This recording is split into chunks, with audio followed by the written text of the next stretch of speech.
নমস্কার। আজ শুক্রবার সরাসরি চলে এসেছি সন্ধেবেলায়। এখন আমাদের মাকে বরণ করার পালা। কারণ আর কিছুক্ষণ বাদেই মা আমাদের ছেড়ে চলে যাবেন। মাকে আমাদের পাঠিয়ে দিতে হবে কৈলাসে। তো এবার মাকে বরণ করে বেদিতে বরণ করার পর সুমন্ত আর বরদা নামালো। এবার এখানে আমার মা আর আমরা সবাই মায়ের সাথে সাথে মাকে বরণ করব।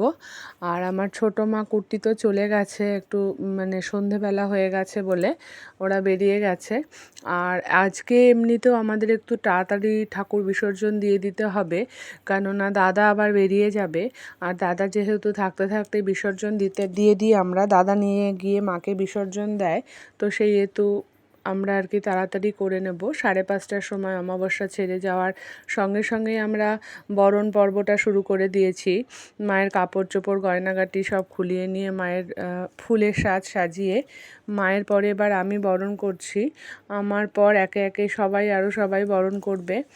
এবার আমরা ধুনুচি নাচটা নাচতে পারবো না, কারণ যেহেতু ওই যে বললাম একটু তাড়া আছে। তো ঠিক আছে, এসে আমরা আবার একটু নাচবো মায়ের সামনে যতটুকু করার। ওদিকে আমার ছোটদা আর আমার তিন্নির ছেলে জুজুবুড়ি জুন এরা একটু ধুনুচি নিয়ে নাড়ানাড়ি করছে। তো ওই ভিডিওটা আর এখন করা হয়নি, কারণ যেহেতু এখানে আমাদের বরণ পর্বটা চলছে, এটাও তো একটা ভালো লাগবে সবার, সেই কারণে এই ভিডিওটা ছাড়লাম। এবার আমার বৌমণি বরণ করছে, বৌমণির পর তিন্নি বরণ করবে, তারপরে একে একে সবাই করবে বরণ। এবার করার পর আমরা মাকে নিয়েই বেরিয়ে যাব।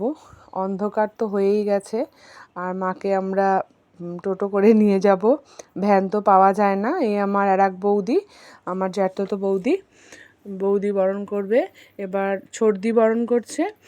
দিয়ে আমরা মাকে নিয়ে এবার বেরিয়ে যাব। দাদাও চলে এসছে। মাকে প্রণাম সবাই সারবে, এখন প্রণাম করে মাকে নিয়ে এবার আমরা বেরোবো।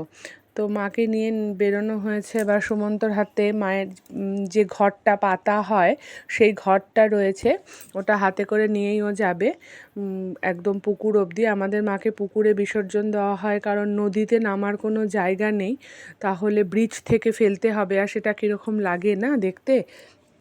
তাছাড়াও তো মায়ের কিছু আনুষঙ্গিক জিনিসও থাকে, সেগুলোও ফেলতে হয়। সেই কারণেই আমরা একদম পুকুরে যাব। যদিও পুকুর পাড়টা অন্ধকার, তবুও সকলেরই আলো আছে। আর একটু জোরালো লাইট নিয়ে সবাই এসেছি, মোবাইলের আলো তো সঙ্গে রয়েছে। পুকুর পাড়ে এসে 7 পাক ঘুরিয়ে মাকে এবার জলে নামানো হবে। এই পাড়টার থেকে পুকুরটা অনেকটাই নিচুতে, যদিও সেখানে বাঁধানো আছে, সিঁড়ি আছে, সেখান দিয়ে নামতে অসুবিধা হবে না। জাস্ট ওই আলোটার কারণেই, আলোটা একটু কম বলেই। একবার জানো কি হয়েছিল এখানে, তো সেবার রিজুও ছিল, তো ওখানে ঠাকুর বিসর্জন দেওয়ার পর ওখান দিয়ে একটা তো সেই ঝাপাত করে সরে গেছিলো। আর রাত্রিবেলায় আমি আর তার নাম করলাম না। এইটা এতটাই অন্ধকার, নিকষ কালো অন্ধকার একদম। মাকে জলে ফেলে দেওয়া হলো, সঙ্গে সঙ্গে মাকে বলে দিলাম আমরা, তুমি আবার এসো সামনের বছর, আর সকলকে ভালো রেখো। এই যে মাকে বিসর্জন দেওয়ার পরে যে একটা শান্তির জল, সেইটা দাদা সকলকেই ছড়িয়ে দিচ্ছে। আর এবার বাচ্চারাও তো সব আছে, সেই জন্য আমরা বেশি নিচে নামতে পারিনি, একদম ওপরে সবাই ধরে রেখেছি যাতে ওরা না নেমে যায় সিঁড়ি দিয়ে। একদম এসে যে বিসর্জন দেওয়ার পরে প্রথমেই যখন আমরা এই মন্দিরে ঢুকি না, বেদিটা ফাঁকা, বুকটা না খা খা করে ওঠে একদম। সবারই খুব মনটা খারাপ থাকে, আর সেই মন খারাপ থেকে একটু বেরোনোর জন্য একটু এবার এখানে আমাদের বিজয়াটা পালন করা হচ্ছে। আর সঙ্গে সঙ্গে ভিডিওটা এখানেই শেষ করছি। ঢাকের আওয়াজটা তোমাদের একটু শোনালাম। পুজোর মধ্যে ঢাকের আওয়াজটা ভালোই লাগে। ইতিমধ্যে সবাই মিলে নাচানাচি শুরু হয়ে গেছে। আর সুমন্ত, পাপ্পু হচ্ছে আমাদের একমাত্র জামাই, আর ওদিকে বড়দা আর ছোটদা, জুজুবুড়ি, ঘচুবুড়ো আর জুন, এরা সবাই মিলে নাচানাচি করছে। আর এই ঘচুবুড়ো আমাদের তো নাতি হয়, তার নাচের আর্টটা একবার জাস্ট তোমরা দেখো, যে ও কীভাবে ঢাকের তালে তাল মিলিয়ে করে যাচ্ছে। কিন্তু আমাদের ঢাকি দাদা সে অপারক, সে ওর সাথে তাল মেলাতে পারছে না, কিন্তু ওর মতো নেচে যাচ্ছে। সে তুমি ঢাক বাজাও চাই না বাজাও, তাই ছোটদা ঢাকটা নিয়ে নিয়েছে। তো আজকে এই নাচের মধ্যে দিয়েই আমি আজকের ভিডিওটা শেষ করব।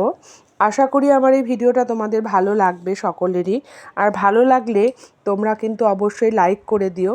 যে নাচ থেকে কিন্তু আমিও রেহাই পাইনি, আমাকেও নাচতে হয়েছে এখানে। সবাই মিলে নাচানাচি করছি।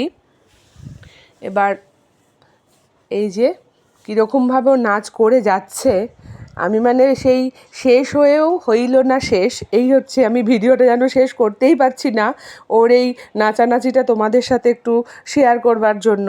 যে কি সুন্দরও নাচ করে যাচ্ছে, ওর পায়ে কোনো ব্যথাও লাগছে না, খালি পায়ে নেচে যাচ্ছে। সবার পায়ে জুতো আছে, ও কিন্তু খালি পায়ে নাচ করছে। দেখে যাও শুধু, জানি না রাত্রিবেলায় এ কী বলবে, পায়ে ব্যথা করছে কি করছে, পা টিপে দাও। ঠিক আছে, ভালো লাগলে আমার ভিডিওটা তোমরা লাইক করে দিও। টাটা।